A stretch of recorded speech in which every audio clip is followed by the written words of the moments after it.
श्री कलशोत्रा जी को मैं इस चीज़ की बधाई देना चाहूँगा कि वो वंचित समाज के अधिकारों के लिए समय समय पर अपने प्रदर्शन करते हैं, मेमोरेंडम देते हैं। मेरे ख्याल में यही सही तरीका है अपने अधिकारों को हासिल करने के लिए। और मैं इनका शुक्रिया अदा भी करता हूँ कि मुझे इन्होंने थोड़ा यहाँ बोलने के लिए टाइम दिया। देखिए, भगत अमरनाथ जी, मैं समझता हूँ कि जम्मू कश्मीर में अगर अधिकारों की नींव रखने वाले हैं तो भगत अमरनाथ जी हैं। उनको हम शोषित वर्ग के चैंपियन भी कह सकते हैं और उनको मिनी अम्बेडकर के नाम से भी हम लोग जानते हैं। उनका वो संघर्ष अगर हम देखें कि कैसे उन्होंने आमरण व्रत रखकर 21/5/70 से लेके 1 जून को उन्होंने शहादत दी। 11 दिन तक वो इस व्रत में रहे और उनकी उस समय एज जो है खाली 45 ईयर्स की थी, जड़ी के यंग थे जब उन्होंने हमारे अधिकारों के लिए जो है बलिदान दिया। हम थोड़ा सा डाटे के ऊपर नजर डालेंगे कि जम्मू कश्मीर में हमारी अपनी स्थिति क्या है। जैसे शायद हम सब जानते होंगे कि मार्च 1965 से पहले हमारे जम्मू कश्मीर में प्राइम मिनिस्टर हुआ करते थे और यहां 5 प्राइम मिनिस्टर रहे।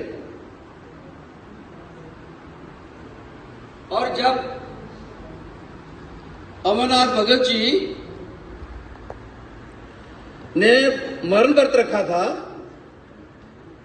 1970 में, तो उस समय गुलाम मोहम्मद कासिम यहां के चीफ मिनिस्टर थे, क्योंकि 30 मार्च 1965 से आगे हमारे यहां चीफ मिनिस्टर रहे हैं और उसके पहले जो 5 जम्मू कश्मीर के प्राइम मिनिस्टर रहे।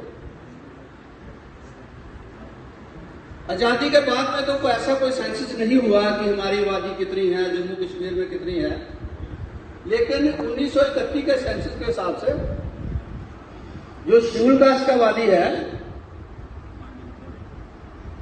वो 7.54% था पूरे जम्मू कश्मीर, जिसमें लेह लद्दाख भी आता है। और खाली हम जम्मू डिवीजन की बात करें तो हमारा आबादी 19.44% था।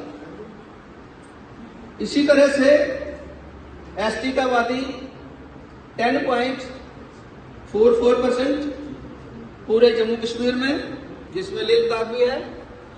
और ओबीसी का अगर हम जम्मू डिवीजन की बात करें तो 40% था, अगर पूरे जम्मू कश्मीर की बात करें तो 32% था। हम सब जानते हैं, ये तो चंद साल पहले ही हमें जो रिजर्वेशन है वो श्रीनगर की डिस्ट्रिक्ट्स में भी मिलने लगी, लेकिन उसके पहले अगर हम देखें, हम कह तो रहे कि रिजर्वेशन मिलती थी, लेकिन वो सिर्फ ये जो हमारे ऐसा एरियाज हैं जहां एससी की आबादी है और वहीं पे भी मिला करती थी। श्रीनगर में हमें नहीं मिलती थी, जबकि हमारा आबादी तकरीबन 8% जो है 1971 के हिसाब से पूरे जम्मू कश्मीर, जिसमें लेह लद्दाख भी आता है, यानी कि तब भी हमें पूरा अपना जो हक है वो नहीं मिल रहा था। तो साथियों, जो कलशोत्रा साहब का एक टेक्निक है, मेथड है, आंदोलन करो, मेमोरेंडम दो, सड़कों पर उतरो, घरों से बाहर निकलो।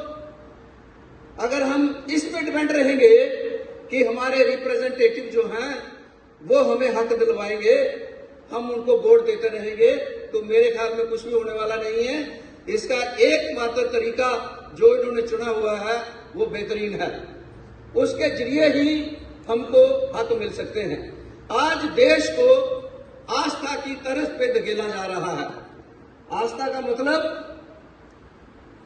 आस्था जो है देश को पीछे लेके जाती है, आगे नहीं लेके जाती। जो जो आंदोलन तर्क पे हुए, लॉजिक पे हुए, जैसे आजादी का आंदोलन था वो तर्क पे था, बाबा साहब का आंदोलन था तर्क पे था, लॉजिक पे था, या बड़े महान जो संत हुए हैं उनके आंदोलन तर्क पे थे, लॉजिक पे थे, जिसमें देश आगे गया है। लेकिन ये जो आस्था की बातें कि अंधे होके खाली मानते रहो, कोई उसके ऊपर तर्क ना करे, इससे देश पीछे जाएगा। और हम लोगों को आगे आना चाहिए कि हम तर्क संगत संगठन जो हैं, तर्क संगत बातों को लेके आगे हम बढ़े। तो मैं, क्योंकि अभी ज्यादा टाइम नहीं है, तो मैं इन्हीं बातों के साथ आप सबका शुक्रिया अदा करता हूं। Thank you.